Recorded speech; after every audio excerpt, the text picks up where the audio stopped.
saat ini belum ada yang ditetapkan, tetapi dari hasil penelaahan yang sudah dilakukan selama ini, ada dua lokasi yang memang menjadi lokasi preferensi untuk pembangunan pembangkit nuklir, yaitu satu di Kalimantan Barat, satu lagi di Bangka Belitung.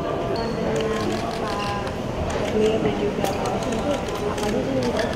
Ya, pertama kali mungkin saya perlu sampaikan bahwa Pak Hashim dengan saya diundang oleh Pak Tony Blair untuk berdialog, berdiskusi tentang hal-hal yang menyangkut isu-isu kekinian, pertama mengenai transisi energi, teknologi terkini dalam energi terbarukan, terutama teknologi terkini yang ada di Inggris yang bisa diadopsi oleh Indonesia, praktek-praktek terbaik transisi energi yang ada selama ini, termasuk juga pembahasan mengenai AI. Itu yang banyak mewarnai pembahasan kita pada sore hari ini. Kita juga berbicara mengenai perubahan iklim, karena Pak Hashim datang dalam kapasitas sebagai utusan khusus Presiden tentang pengelolaan perubahan iklim. Jadi kita juga bicara tentang perubahan iklim, termasuk juga bagaimana partisipasi Indonesia nanti di dalam COP30 yang akan dilaksanakan akhir tahun ini di Brasil. Jadi itulah hal-hal yang kita bahas, tetapi lebih memang kepada permasalahan transisi energi terbarukan, artificial intelligence, termasuk terakhir yang saya sampaikan adalah mengenai perubahan iklim. Ya, betul. Tadi ada pembahasannya, Pak Hashim menyampaikan rencana pembangunan energi terbarukan kita, energi baru dan terbarukan untuk 15 tahun yang akan datang, dan di mana di dalamnya ada pengembangan energi nuklir. Dan dalam kesempatan itu, Pak Tony Blair juga mengatakan bahwa di Inggris sudah dikembangkan teknologi di mana sekarang bisa dibangun pembangkit nuklir yang modular, yang relatif kecil 300 sampai 500 megawatt, yang memang cocok untuk negara seperti Indonesia, negara kepulauan seperti Indonesia. Jadi itu yang kita bahas, dan itu teknologi itu nanti akan diperkenalkan lebih lanjut lagi. Dan dalam hal ini ya kita nanti akan menunggu materi presentasi yang disampaikan oleh perusahaan yang dimaksud untuk bisa mengetahui lebih banyak lagi, lebih dalam lagi bagaimana teknologi nuklir bisa diadopsi di Indonesia ke depannya. Dari Inggris, kan beliau kan ya.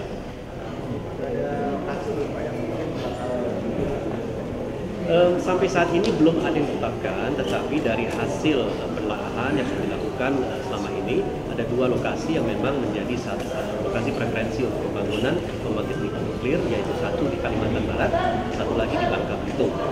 Tetapi kepastiannya, pengembangannya bagaimana nanti kita akan lihat, karena RUPTL 2025-2034 kan masih dalam proses penyelesaian. Di dalam RUPTL itu rencananya nanti ada 1 gigawatt nuklir yang akan dikembangkan.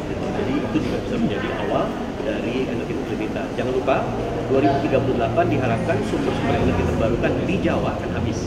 Sehingga dibutuhkan memang salah satunya adalah nuklir, termasuk juga pengembangan dari battery storage, ya, penyimpanan baterai secara nasional. Dan ini saya kira penting sekali, karena banyak energi terbarukan itu kan sifatnya intermittent, yang hanya bisa digunakan untuk jam-jam tertentu, tidak 24 jam. Sehingga itu menjadi sangat penting untuk kedepannya. Pak, terkait dengan dekarbonisasi juga, kemarin kan Pak Bahlil sempat sebut mau pensiun di PLTU Cirebon 1. Ada tanggapan Pak? Saya kira hal tersebut tentu Pak sudah pelajari.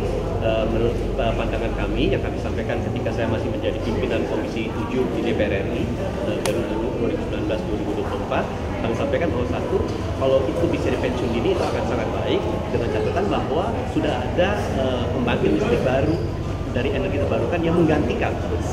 Jadi harus ada substitusinya dari energi terbarukan. Kedua, kita juga harus lihat biaya, karena dari perhitungan kami, biaya untuk mempensiun dinikan pembangkit listrik ke Suryalaya dan Cirebon itu kurang lebih nilainya 25 triliun, jadi itu bukan angka yang kecil, ya. Jadi kita juga mempertimbangkan hal tersebut. Tetapi saya kira kalau kita pertimbangkan untuk pensiun dini sepanjang persyaratan terpenuhi dan kita mampu untuk melakukan itu, ya kenapa tidak? Situasi perang dagang perlu disinggung nggak bisa? Sempat disinggung, ya, tetapi memang yang disinggung adalah kepada negosiasi yang dilakukan oleh Indonesia ke depannya, yang sekarang ini dipimpin oleh Menko Perekonomian. Jadi karena ini masih proses yang sedang berjalan dan kita memiliki waktu 60 hari untuk melakukan negosiasi itu, jadi memang tidak banyak yang dibahas karena proses sedang berjalan. Tetapi itu sempat disinggung dan juga menjadi salah satu perhatian dari Pak Tony. Soal ancaman Cina ini masih akan menaikkan tarif bagi negara yang bernegosiasi dengan itu. Melihat kondisi kedepannya bagi Indonesia seperti ini. Saya baru pulang dari Cina beberapa hari yang lalu, dan saya melakukan pertemuan pertemuan dengan pimpinan MPR Cina, nomor 4 bidang tata politik Cina, dan mereka mengapresiasi ya bahwa kita membina hubungan baik dengan semua pihak.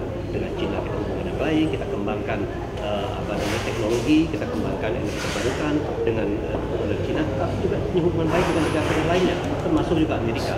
Ya, jadi kita sampaikan bahwa kita membina hubungan baik dengan atas dasar kesetaraan, atas dasar saling menghormati, atas dasar saling menguntungkan, gitu, atas dasar persahabatan negara. Jadi itu kita lakukan dan itu merupakan prinsip diplomasi kita yang sudah puluhan tahun. Jadi akan tetap kita kedepankan, kita baik dengan semua pihak. Pak, salah satu negosiasi dalam perundingan dengan AS itu kan ada di sektor energi ada rencana penambahan impor LPG dan minyak mentah ya Pak. Nah itu kan katanya nanti bakal di switch yang impor sebelumnya di Timur Tengah, Singapura dan sebagainya itu nanti gimana Pak dampak bilateral dengan negara-negara? Kan segala urusan untuk impor itu kan dilakukan secara bisnis to bisnis ya, mungkin dilakukan oleh BUMN kita, Pertamina atau lembaga swasta. Jadi semua itu kan berbasis kontrak. Kalau memang kontraknya sudah menyatakan ada exit clause-nya, bisa dibatalkan sewaktu-waktu atau dengan exit clause dengan pertimbangan tertentu, ya saya kira itu bisa dilakukan.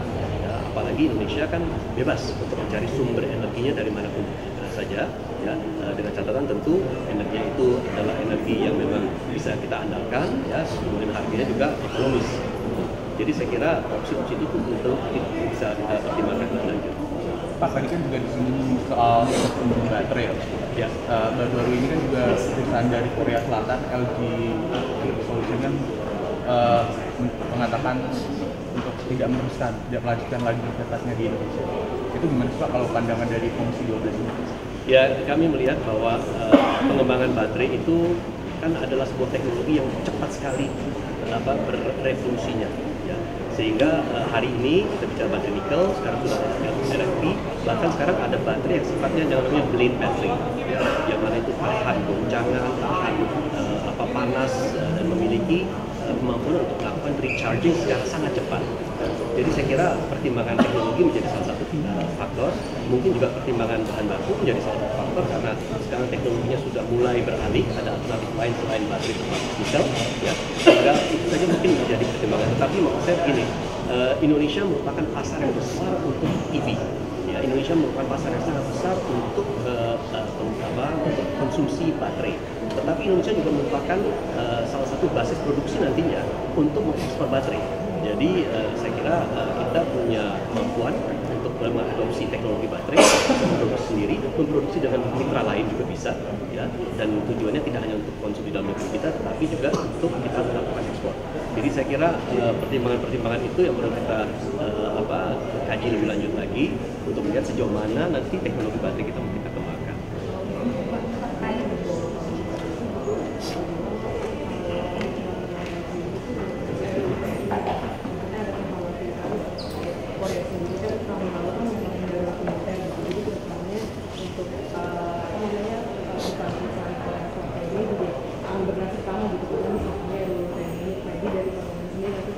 Saya kok tidak melihat ada relevansinya ke sana ya. Jadi saya nggak berani berkomentar karena menurut saya benang merahnya itu nggak ada. Gitu. Ya, tetapi mungkin ada pandangan seperti itu, tapi mohon maaf saya mungkin belum bisa berkomentar karena saya belum melihat ada relevansi yang erat terkait dua hal tersebut. Gitu. Karena keputusan investasi kan dilakukan berdasarkan berbagai aspek yang dasarnya adalah keekonomian dan komersial.